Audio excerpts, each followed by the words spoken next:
B ए का पिता है, ए का,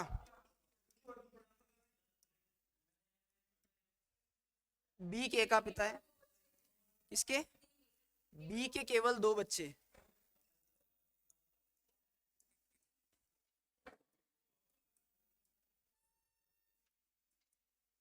और के आर का भाई है।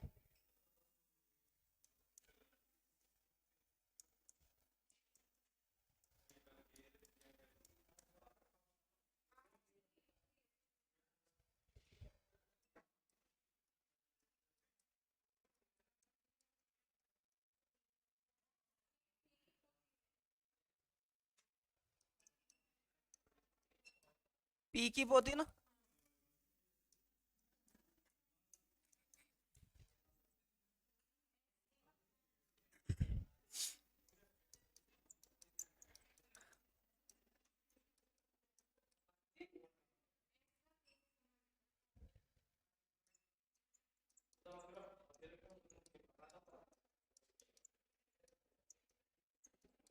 टेस्ट का है ना ये क्वेश्चन।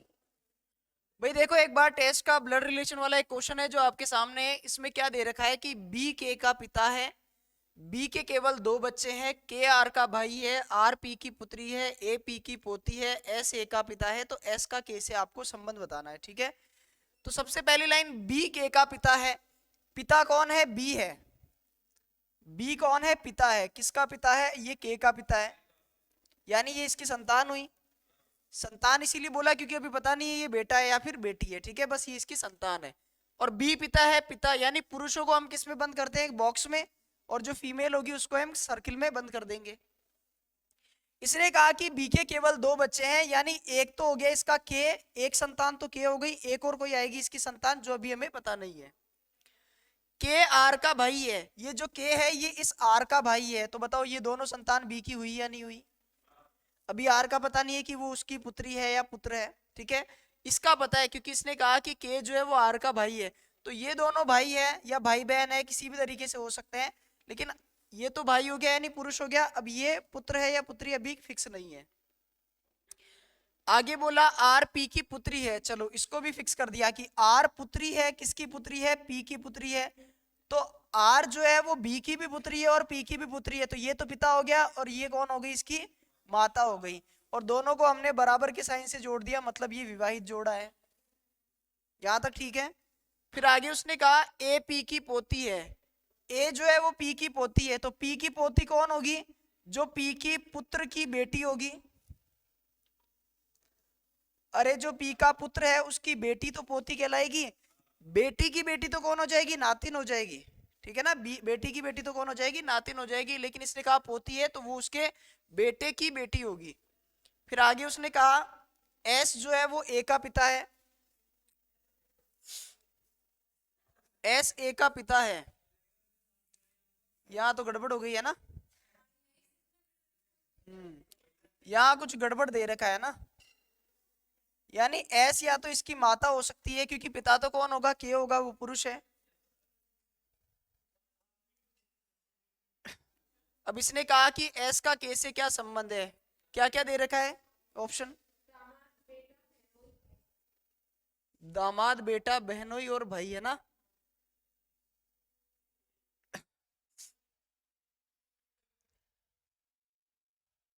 तो इसने कहा कि ए जो है वो पी की पोती दे रखी है ना, ए जो है वो पी की पोती दे रखी है और एस का के से संबंध पूछा है। देखो यहाँ तो यहाँ पर गड़बड़ हो सकती है, यहाँ पर आपको नाती देना चाहिए ना, समझना एक बार। अगर यहाँ पे ये नातिन देता है तो ये फिक्स सही हो जाएगा। कैसे सही होगा देखना एक बार, कि अगर ये इसकी नातिन है इसका मतलब ये किसकी बेटी हो जाएगी, ये हो जाएगी आर की बेटी, कौन, ए, ठीक है। और एस इसका पिता है यानी ये कौन हो जाएगा, एस इसका फादर हो जाएगा। फिर आपसे कहे कि एस का के से क्या संबंध है, तो ये यहाँ पर बहनोई वाला रिलेशन होगा। कौन सा रिलेशन बन जाएगा, बहनोई वाला रिलेशन।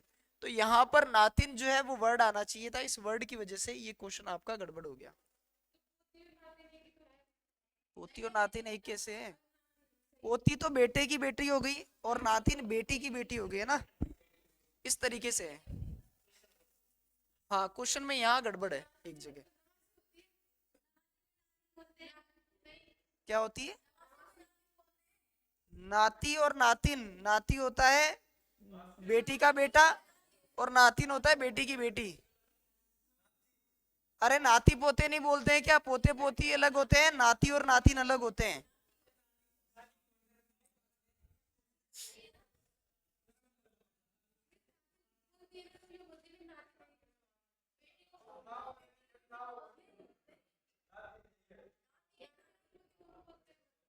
नहीं नहीं, ऐसा नहीं है। नाती और नातिन तो भाई जो बेटी के हैं। नवा नवासी और नवासिन तो मैंने तो आपके मुंह से सुना है, बाकी हमारे उधर तो लैंग्वेज, वो लोकल लैंग्वेज में यूज होता है। वो लोकल लैंग्वेज में कौन सा क्या बताया? नवासी और नवासिन। नवासा, हाँ। तो ये लोकल लैंग्वेज में आ गया, बाकी नातिन और नाती होता है हिंदी के अंदर। अरे आवाज नहीं भाई। और मेरी बात सुनो एक बार, अगर ऐसी गड़बड़ आपको पेपर में लगे तो, अरे आवाज नहीं, ऐसी गड़बड़ अगर पेपर में लगे तो इसको इंग्लिश में ट्रांसलेट करके देख लेना, ठीक है? हालांकि इंग्लिश में तो ये दोनों को ही, नाती हो या पोती हो, दोनों को ही ग्रैंड डॉटर ही बोलता है वो। इंग्लिश में तो और लफड़ा खराब है। अगर कोई मासी है, कोई बुआ है, तो सबको आंटी ही बोलता है। इस तरीके से होता है उसमें। तो कोई बात नहीं, यहाँ पर नातिन लेके देखेंगे तो ये पूरा का पूरा क्वेश्चन सही बैठ जाएगा। एस का केस से संबंध क्या हो जाएगा? तो ये इसका बहनों ही हो जाएगा। आई बात समझ में?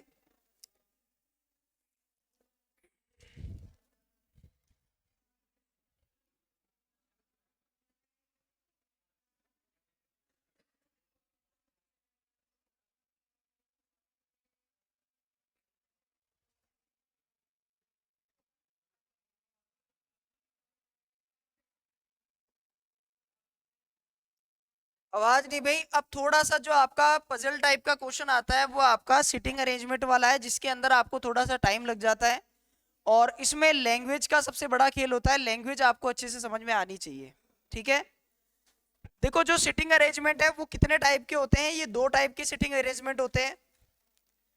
एक तो होता है खुली व्यवस्था, और दूसरी होती है बंद व्यवस्था।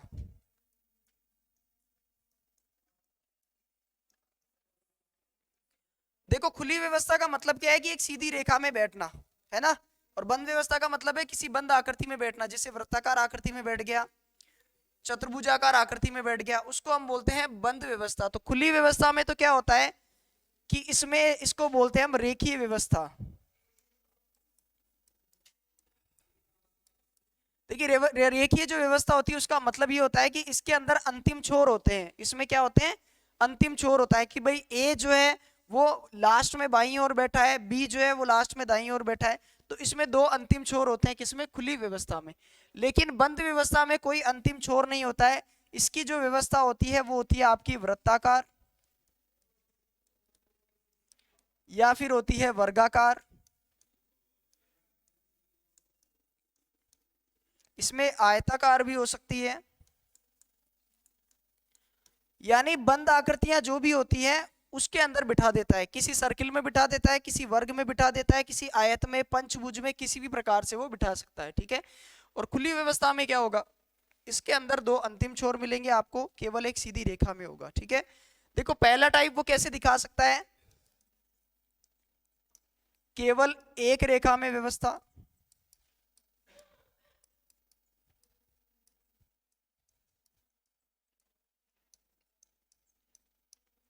केवल एक रेखा में बैठक व्यवस्था का मतलब है कि किसी पंक्ति में वो सभी व्यक्तियों को या तो उत्तर की ओर मुख करके बिठा देगा, या दक्षिण की ओर मुख करके बिठा देगा, या पश्चिम की ओर, या फिर पूर्व की ओर, किसी भी तरीके से वो बिठा सकता है।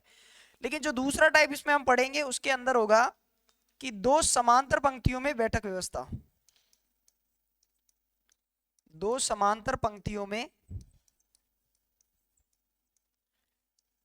बैठक व्यवस्था। दो समांतर पंक्तियां समझ गए ना कि भाई इधर चार व्यक्ति बैठे हैं, जैसे मान लो इधर चार व्यक्ति बैठे हैं, इनके सामने इधर और चार व्यक्ति बैठे हैं। तो ये इस प्रकार की बैठक व्यवस्था वो बना सकता है। और केवल एक रेखा का मतलब है इस प्रकार से केवल एक ही रेखा में वो बैठक व्यवस्था बना सकता है। तो ये तो एक ही रेखा हो गई जिसमें मान लो कि सभी का मुख उसने उत्तर की ओर कर दिया। एक ये व्यवस्था हो गई जिसमें उनका मुख जो है एक दूसरे की तरफ कर दिया, या फिर यही बैठक व्यवस्था हो सकती है जिसमें वो विपरीत दिशाओं में मुख करके बैठ जाए, ठीक है, यानी एक दूसरे की तरफ पीठ करके वो बैठ सकते हैं। तो ये तो आपके रेखीय व्यवस्था हो गई, यानी खुली व्यवस्था हो गई। लेकिन जो वृत्ताकार व्यवस्था या फिर जो बंद व्यवस्था है उसके अंदर क्या हो सकता है कि पहले क्रम में तो क्या हो सकता है कि जितने भी व्यक्ति यहाँ पर बैठे हैं उन सभी का मुख केंद्र की ओर हो, इन सभी का मुख किस तरफ हो, केंद्र की ओर हो, ठीक है। या फिर अच्छा ये वर्ग में भी हो सकता है। देखो वर्ग के अंदर क्या होता है कि वर्ग में आपको कुछ इस प्रकार से भी दे सकता है कि कुछ व्यक्ति तो किनारे पर कॉर्नर पे बैठ जाए और कुछ व्यक्ति यहाँ पर भुजाओं पर बैठ जाए। तो ये थोड़ा सा टफ पड़ता है आपके क्वेश्चन, ठीक है। इसमें क्या करता है वो कि कुछ व्यक्ति तो कोने पर बैठे होते हैं, कुछ व्यक्ति भुजाओं के मध्य बैठे होते हैं। इसमें तो केवल क्या है कि कहीं भी बिठाओ वो तो सर्किल में ही आना है, ठीक है। तो एक व्यवस्था तो ऐसी होती है जिसके अंदर सभी का मुख किस तरफ होता है, केंद्र की ओर मुख होता है। किस तरफ होता है, केंद्र की ओर। दूसरी व्यवस्था में क्या होता है कि सबका मुख जो होता है वो केंद्र के बाहर की ओर होता है।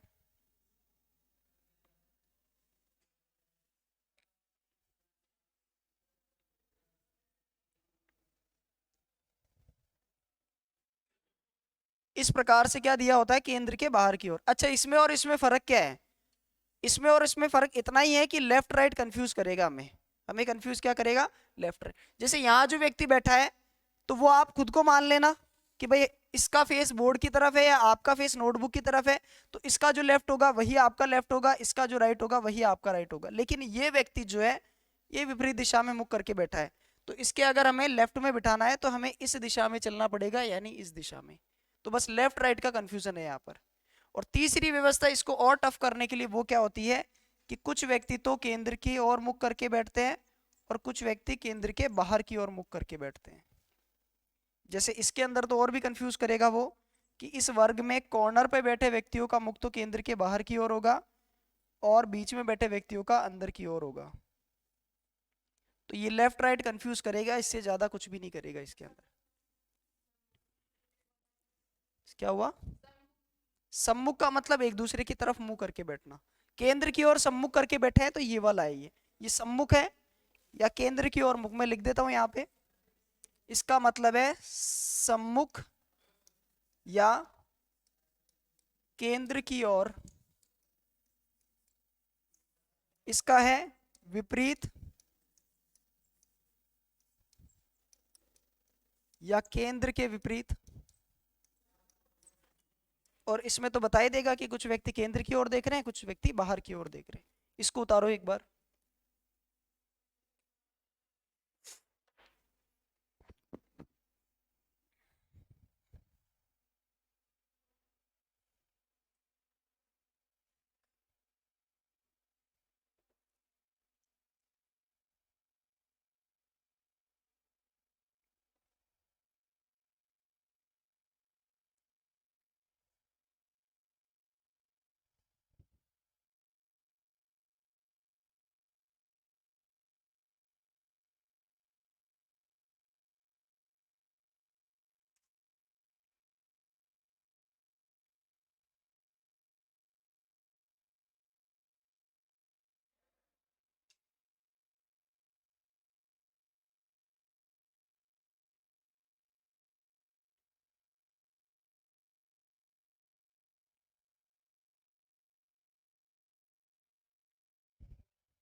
उतार लिया सबने? देखो अब इसमें कुछ लैंग्वेज का भी खेल है, थोड़ा सा लैंग्वेज किस प्रकार से आएगी और उसका मतलब क्या होगा वो भी थोड़ा सा मैं बता देता हूँ। कुछ महत्वपूर्ण शब्दावली हम इसकी पढ़ लेते हैं कि किस तरीके से वर्ड दिया जाएगा तो उसका मतलब हमें क्या निकालना है, ठीक है ना। हटा दो इसको।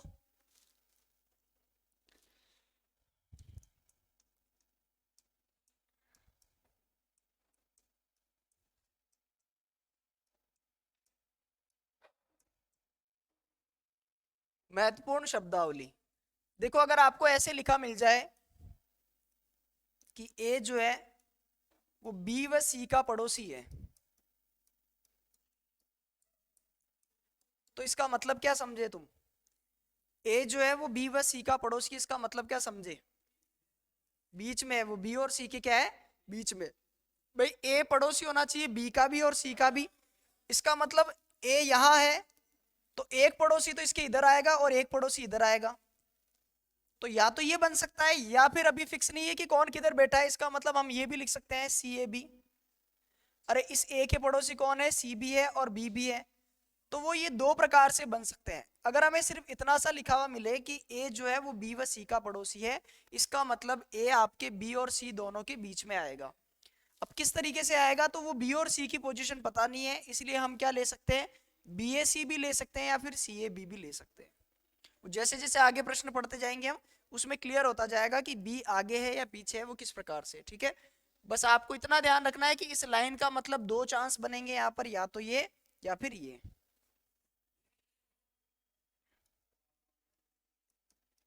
ए बी का निकटतम पड़ोसी है, इसका मतलब क्या हो गया, ए बी का निकटतम पड़ोसी है यानी ए के पास कौन बैठा है, बी। अब वो या तो आगे बैठा होगा या फिर पीछे बैठा होगा, भाई यही तो व्यवस्था हो सकती है इसमें। ए बी का निकटतम पड़ोसी, उसने क्या बोला कि ए बी का सिर्फ पड़ोसी है। अब वो दाएं पड़ोसी है या बाईं ओर है ये फिक्स नहीं है, इसलिए या तो ये बन सकता है या फिर ये बन सकता है।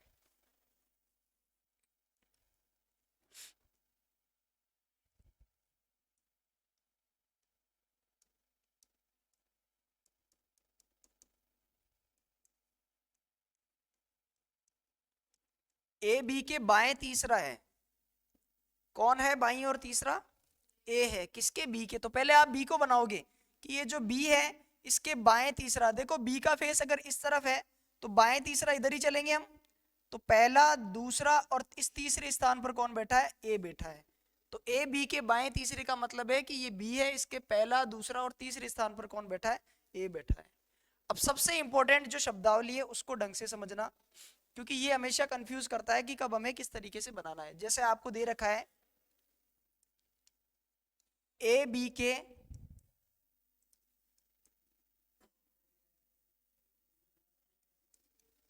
दाएं बैठा है या फिर दाएं दूसरा है जो सी का निकटतम बाईं ओर बैठा है।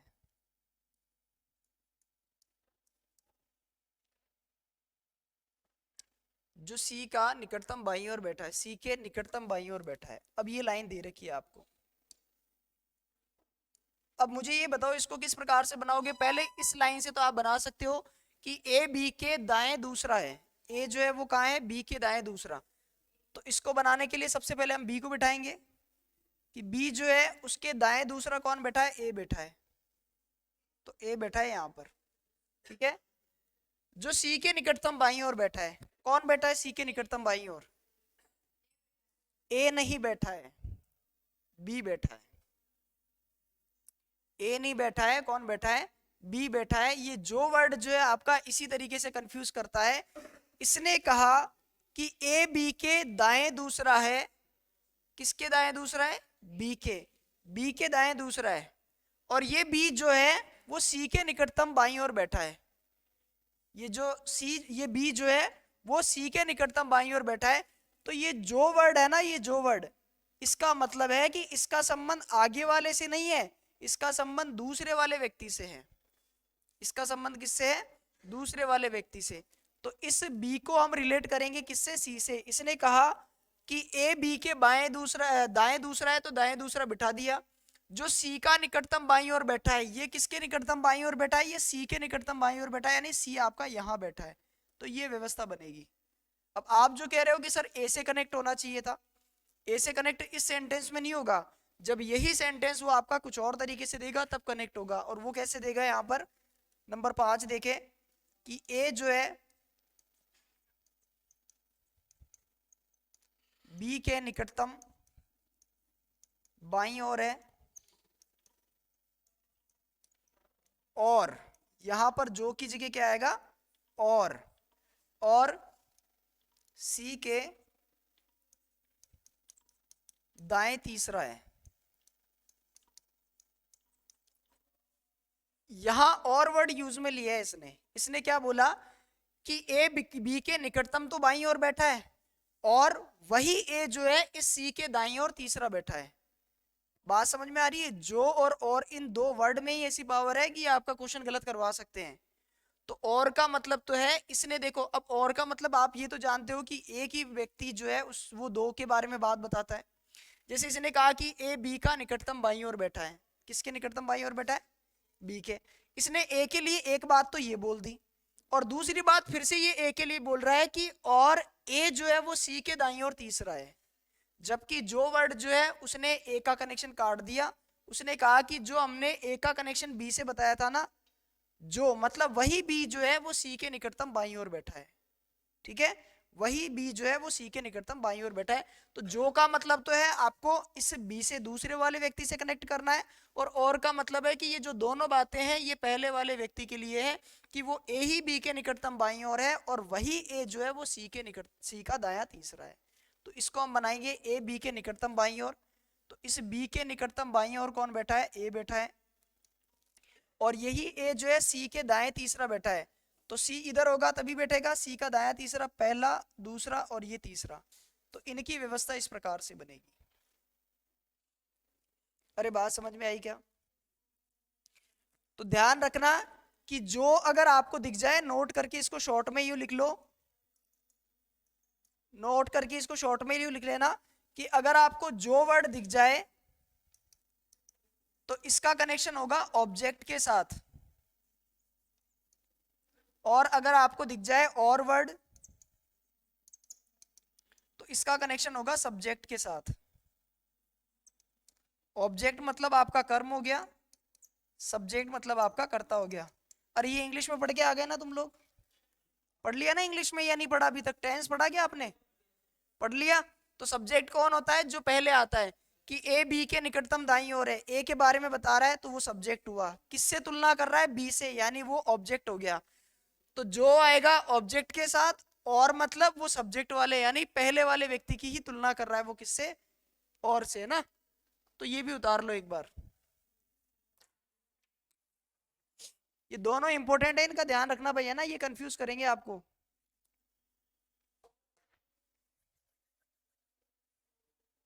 और इसको एरो से दर्शा लेना कि जो वर्ड जो है उसका कनेक्शन बी के साथ है, और वर्ड का कनेक्शन इस ए के साथ है। यू एरो कर लेना ताकि आपको सीधा सीधा समझ में आ जाएगा।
बस भाई बस।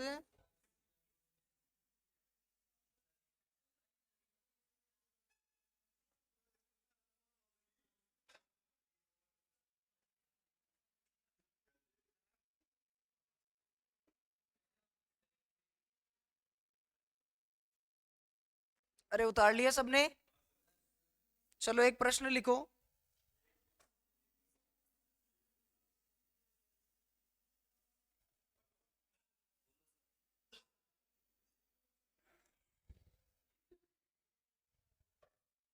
लिखो सात व्यक्ति ABCDEFG। सात व्यक्ति, ए से लेकर जी तक लिख लेना, ABCDEFG एक सीधी पंक्ति में उत्तर की ओर मुख करके बैठे हैं। एक सीधी पंक्ति में उत्तर की ओर मुख करके बैठे हैं।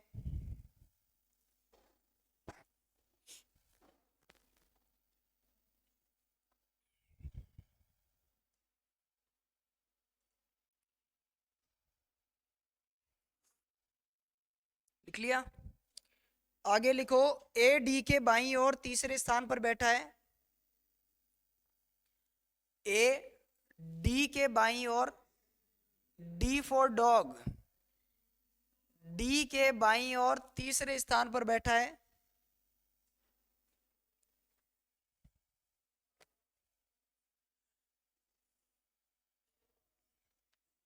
डी अंतिम दाएं सिरे पर बैठा है। जो डी है, डी फॉर डॉग डी है, वो अंतिम दाएं सिरे पर बैठा है।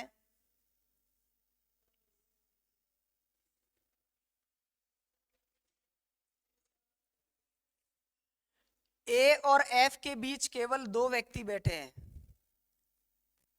ए और एफ के बीच केवल दो व्यक्ति बैठे हैं।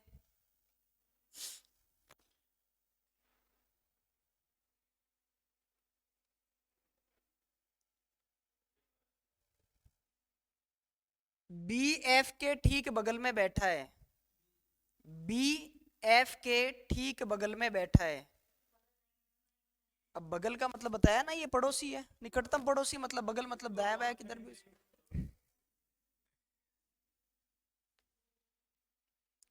आगे लिखो, सी और डी, सी और डी के बीच केवल एक व्यक्ति बैठा है। सी और डी के बीच में केवल एक व्यक्ति बैठा है।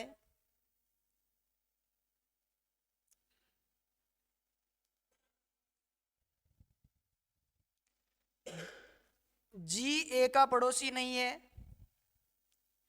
जी ए का पड़ोसी नहीं है।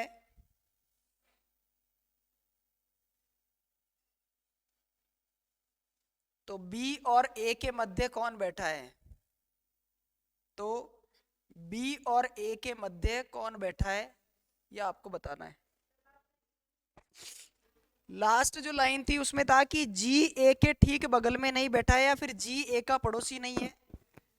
तो फिर बी और ए के बीच में कौन बैठा है, यह आपको बताना है।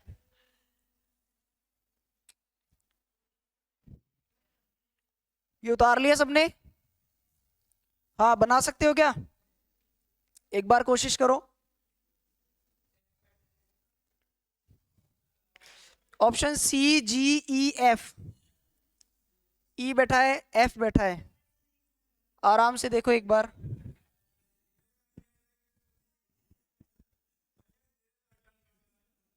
तो तू बता दे, सही बता दे यार, तू बता सही। अरे कोई बात नहीं, गलतियां, अभी तो पहला ही प्रश्न लिया है टॉपिक का, अभी तो कुछ पढ़ा ही नहीं है, बनने गलतियां हो सकती है, कोई दिक्कत नहीं, आप प्रयास तो करें। ऑप्शन है आपके सी जी ई एफ।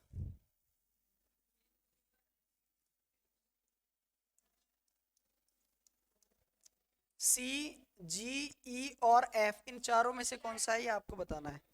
ई आएगा, सी ऑप्शन, यानी ई फॉर एलिफेंट आएगा इन दोनों के बीच में। एक कैंडिडेट और तैयार हो गया।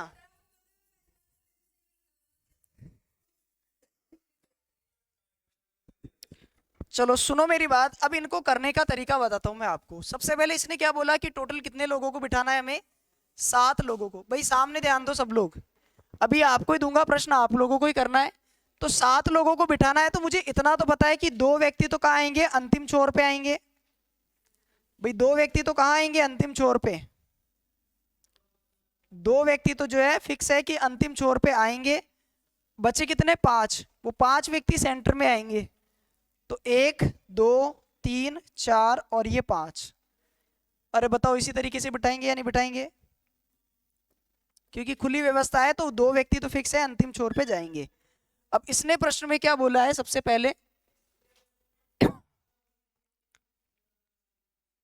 प्रश्न में आपको कहा है कि 7 व्यक्ति A B C D E F और जी एक सीधी पंक्ति में उत्तर की ओर मुख करके बैठे हैं। इसने कहा ए डी के बाईं ओर तीसरे स्थान पर बैठा है। ए जो है वो डी के बैठा है बाईं ओर, बाईं ओर तीसरे स्थान पर पहला, दूसरा और ये तीसरा। यहाँ कौन बैठा है, ए बैठा है। इसी तरीके से बनाओगे। अब इसको मैं उठा के कहीं रख थोड़ी सकता हूं, इसने तो अभी सिर्फ इतना ही कहा है कि ए जो है वो डी के बाईं ओर तीसरे स्थान पर बैठा है। तो इस व्यवस्था से इसको अलग रखो अभी फिलहाल, क्योंकि पोजीशन आपको पता ही नहीं है कि ये 4 व्यक्तियों का सेट यहाँ आएगा, यहाँ आएगा या फिर लास्ट में आएगा। 3 संभावना है, तो मैं नहीं रख सकता हूं अभी, इसलिए मैंने अलग रखा। लेकिन जैसे ही हम अगली लाइन पढ़ेंगे, उसने क्लियर कर दिया कि डी अंतिम दाएं सिरे पर बैठा है। डी जो है वो अंतिम दाएं सिरे पर, देखो ये आपका लेफ्ट हैंड साइड है यानी बायां सिरा है, और ये आपका राइट हैंड साइड है यानी ये दायां सिरा है। उसने कहा कि डी अंतिम दाएं सिरे पर बैठा है। तो जैसे ही मैं डी को यहां बिठाता हूं, तो पहला, दूसरा, तीसरा, यानी इस तीसरे स्थान पर कौन आ जाता है, ए आ जाता है। यहां तक बात समझ में आई क्या? ठीक है, उसने डी की पोजीशन फिक्स कर दी, तो इस हिसाब से ए बी जो है इससे बाईं और तीसरे स्थान पर बैठ गया जाके। फिर आगे उसने क्या कहा, ए और एफ के बीच में केवल 2 व्यक्ति बैठे हैं। अब ए तो यहां है, एफ यहां हो नहीं सकता क्योंकि ठीक बगल में 2 व्यक्ति यहीं तो बैठे। तो एफ यहां तो हो नहीं सकता क्योंकि यहां ऑलरेडी डी बैठा है। तो 2 व्यक्ति छोड़कर एफ इस अंतिम सिरे पर आ गया, यानी एफ यहां आ गया। तभी तो ये बात सही हो गई कि ए और एफ के बीच में केवल 2 व्यक्ति बैठे हैं। आई बात समझ में? फिर आगे उसने कहा बी एफ के ठीक बगल में नहीं बैठा है। बी जो है वो एफ के ठीक बगल में नहीं है, तो बी यहां नहीं हो सकता, बी यहां पर नहीं हो सकता है, बी की पोजीशन यहां नहीं हो सकती। अब एफ आंसर तो गलत हो गया ना भाई, तुमने कहा था ना कि बीच में कौन बैठा है, ए और बी के बीच में एफ तो हो ही नहीं सकता क्योंकि ये तो अंतिम छोर पे चला गया। इसने कहा कि बी एफ के ठीक बगल में नहीं है, मतलब यहां पर बी नहीं आ सकता। मतलब अच्छा सॉरी सॉरी सॉरी, ठीक बगल में बैठा है ना ये, हाँ। तो भाई यहाँ आ जाएगा आपका बी, बिल्कुल सही है। नीचे वाली लाइन में देख लिया मैंने, ठीक बगल में नहीं ये वाला है ना।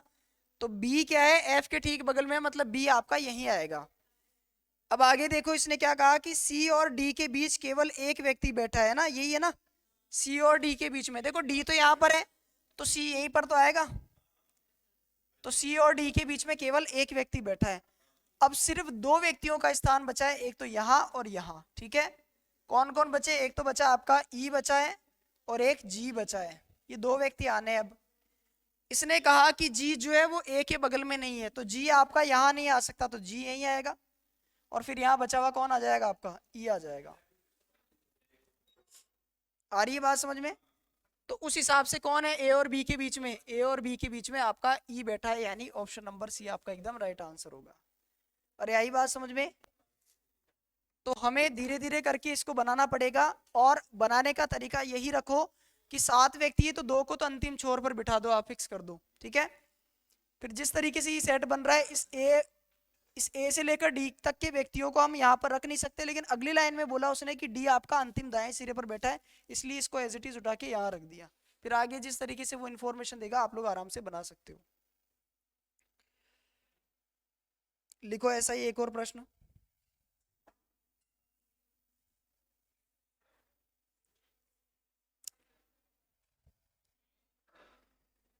सात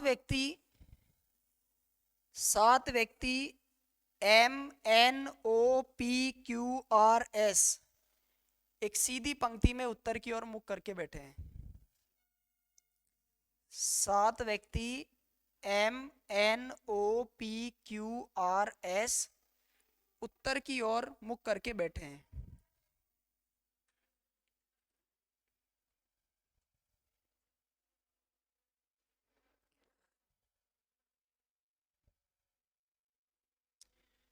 PM के दाईं ओर तीसरे स्थान पर बैठा है। PM के दाईं ओर तीसरे स्थान पर बैठा है।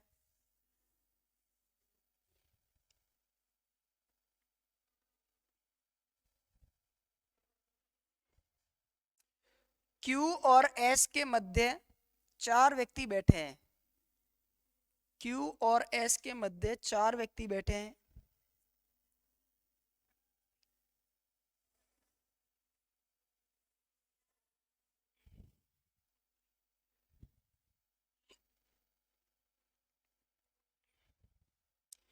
OQ के दाईं ओर तीसरे स्थान पर बैठा है। OQ के दाईं ओर तीसरे स्थान पर बैठा है।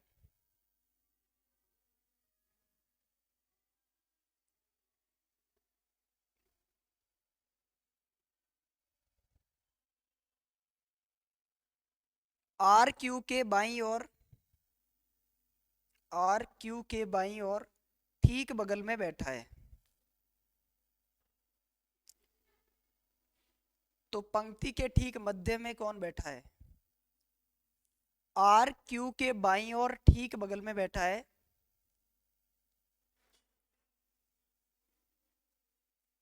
तो पंक्ति में ठीक मध्य में कौन बैठा है? पंक्ति के ठीक मध्य में बिल्कुल सेंटर में कौन बैठा है?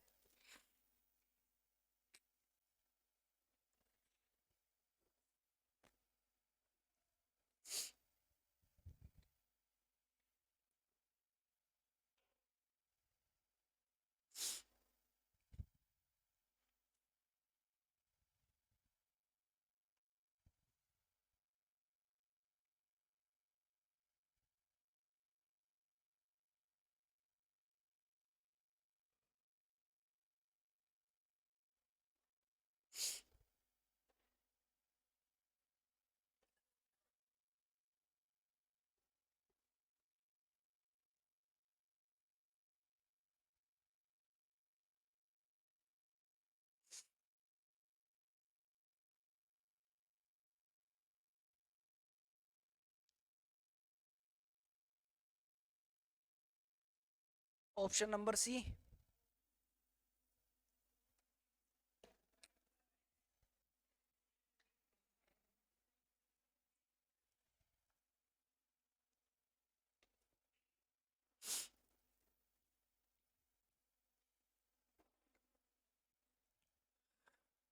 बताओ भाई क्या आएगा?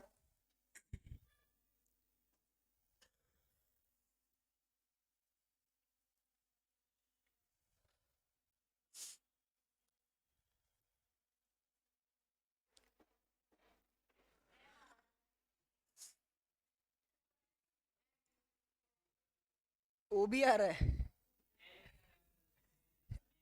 क्यू वाले नहीं आए अभी तक कोई? सही में? अरे भाई साहब, मतलब एग्जामिनर तुम्हारे दिमाग के साथ अच्छे से खेल लेता है ना। उनको पता है कि क्या क्या गलतियां करेंगे, मैं वही ऑप्शन बना देता हूँ। देखो 7 व्यक्ति इसी प्रकार से बिठाएंगे हम। 2 अंतिम छोर पे होंगे और 5 व्यक्ति मध्य में, 1 2 3 4 5। ठीक है, अभी देखते हैं। तो 7 व्यक्तियों का सिटिंग अरेंजमेंट इस तरीके से होगा। अब इसने कहा कि 7 व्यक्ति MNOPQRS एक सीधी पंक्ति में उत्तर की ओर मुख करके बैठे हैं और PM के दाईं ओर तीसरे स्थान पर बैठा है। PM के दाईं ओर तीसरे स्थान पर, तो M के रेस्पेक्ट में बात कर रहा है कि P इसके दाईं ओर तीसरे स्थान पर बैठा है, यानी P यहां बैठा है। अरे सामने ध्यान दो भाई, अब कर लिया सबका ध्यान सामने।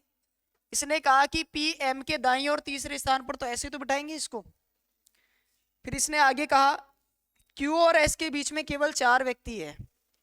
अब Q और S के बीच में 4 व्यक्ति, 1 2 3 और 4 ऐसे भी हो सकते हैं, या हो सकता है S इधर हो और आपका Q इधर हो। भाई दोनों ही संभावना है, S और Q दोनों ही तरफ से हो सकते हैं, या तो इधर बैठ सकता है या फिर इधर बैठ सकता है। अब ये 4 व्यक्ति है, देखो 4 व्यक्ति कहाँ बैठ सकते हैं? 1 2 3 4 और 2 6 है ना ये व्यक्ति, तो 1 2 3 4 5 6 व्यक्ति या तो इस कॉर्नर पे होंगे या इस कॉर्नर पे होंगे, सेंटर में तो हो ही नहीं सकते। यानी इनमें से कोई एक कहाँ जाएगा, अंतिम छोर पे जाएगा। आ गई बात समझ में? क्योंकि 7 ही कुल व्यक्ति है, ये मिला के कितने हो गए आपके, 6 तो यही हो गए, 4 बीच में है और 2 खुद हो गए, यानी इन दोनों में से कोई एक अंतिम छोर पे होना है। ठीक है, आगे बढ़े। ओ क्यू के दाईं ओर तीसरे स्थान पर बैठा है। ओ जो है वो क्यू के दाईं ओर, देखो अगर क्यू यहां होगा तभी तो इसके दाईं ओर जा सकते हैं। भाई इसके दाईं ओर तीसरे स्थान पे जा सकते हो क्या आप? अगर इसके दाईं ओर तीसरे स्थान पर जाते हो तो पहला दूसरा तीसरा, यहाँ कौन बैठा है, यहाँ बैठा है ओ। अब मुझे ये बताओ इस प्रकार से व्यक्ति कितने हो जाएंगे आपके, 1 2 3 4 5 6 7 8 9 व्यक्ति बना दिया आपने। तो ये पॉसिबल नहीं है। इसका मतलब इतना तो समझ में आ गया, क्यू आपका इस तरफ होगा और एस आपका इस तरफ होगा। ठीक है, इसने कहा कि ओ जो है वो क्यू के दाईं ओर तीसरे स्थान पर है, तो पहला दूसरा तीसरा, यहाँ कौन बैठा है, ओ बैठा है। अरे ठीक है क्या यहाँ तक? आर क्यू के बाईं ओर ठीक बगल में बैठा है, आर क्यू के बाईं ओर ठीक बगल में, बाईं ओर आर बैठा है, ये लो साहब 7 व्यक्ति हो गए। अब इसको उठा के सीधा सीधा इसमें रख सकते हैं, गिन लो एक बार, 1 2 3 4 5 6 7 हो गए 7। खाली स्थान वाले भी तो लेंगे अपन, तो इस सेट को ऐसा कैसा उठा के यहाँ पर रखो कि सबसे बाईं ओर कौन आएगा, आर आएगा, फिर क्यू आएगा, ये 2 स्थान खाली है, फिर यहाँ ओ आएगा, ये स्थान खाली है, एस आएगा। अब मुझे चाहिए सबसे सेंटर वाला, यानी यहाँ कौन बैठा है ये बताना है, यहाँ कौन बैठा है वो बताना है। ओ तो हो नहीं सकता, क्यू भी नहीं हो सकता, एम और एन की लड़ाई है बस, इसको देखते हैं। इसने कहा आर क्यू के बाईं, अब पहली लाइन पे वापस जाओ, यहाँ पर आओ एक बार। इसने कहा कि P जो है वो M के बाईं और दाईं और तीसरे स्थान पर है, तो भैया M यहाँ होगा तभी तो P यहाँ आएगा तीसरे स्थान पर, पहला दूसरा तीसरा, तो यहाँ बचा कौन आपका, N बचा, इसलिए N यानी C ऑप्शन आपका सही है, M भी गलत हो जाएगा। एक क्या आया? अरे बात समझ में आई क्या? समझ में आया या नहीं आया ये बताओ पहले। ये 4 व्यक्ति बीच में बिठा के 2 व्यक्ति इधर कर लिए हमने, 6 व्यक्ति यहाँ बैठ गए और 6 व्यक्ति ऑलरेडी बैठ गए। उसने कहा कि आर जो है वो क्यू के बाईं ओर है, तो जैसे ही आर क्यू के बाईं ओर गया 1 2 3 4 5 6 7 व्यक्ति हो गए, इनको एज इट इज उठा के यहाँ रख दो।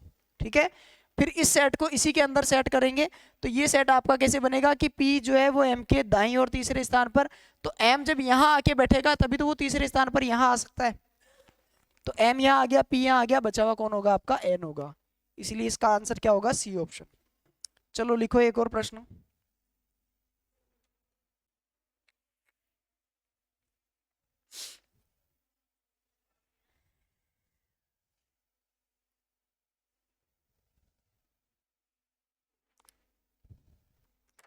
सात व्यक्ति ABCDEFG उत्तर की ओर मुख करके बैठे हैं सीधी पंक्ति में। 7 व्यक्ति ए से लेकर जी तक उत्तर की ओर मुख करके एक सीधी पंक्ति में बैठे हैं।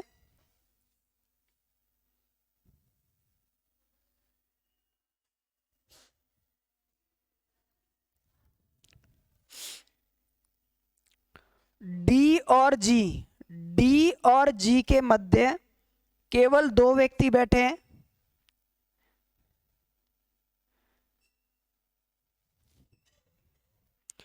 डी और जी के मध्य केवल 2 व्यक्ति बैठे हैं। जी और ए के बीच केवल 4 व्यक्ति बैठे हैं। जी और ए के बीच केवल 4 व्यक्ति बैठे हैं।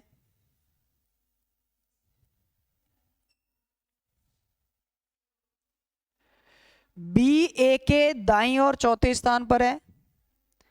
बी जो है बी फॉर बॉय, वो ए के दाईं और चौथे स्थान पर है।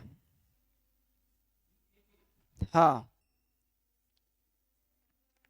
बी ए के दाईं और चौथे स्थान पर है। बॉय बोला ना यार पहले। बी फॉर बॉय जो है वो ए के दाईं और चौथे स्थान पर है।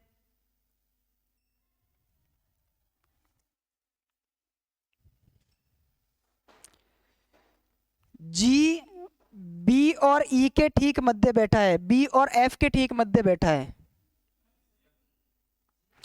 जी जो है वो बी फॉर बॉय और एफ दोनों के ठीक मध्य में बैठा है।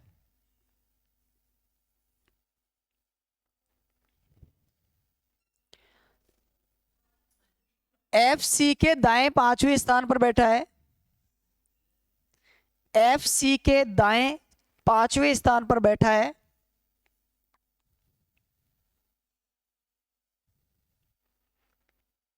तो पंक्ति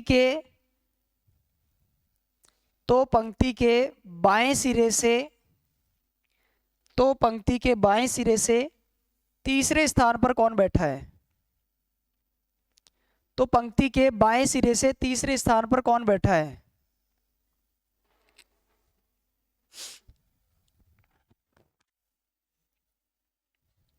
अरे लिख लिया सबने? चार ऑप्शन लिख लो इसके, ई बी डी ए,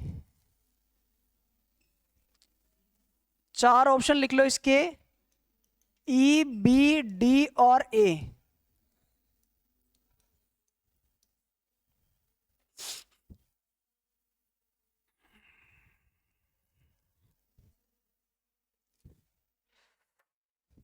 ये ढंग से करके लाना आप लोग घर से, ठीक है?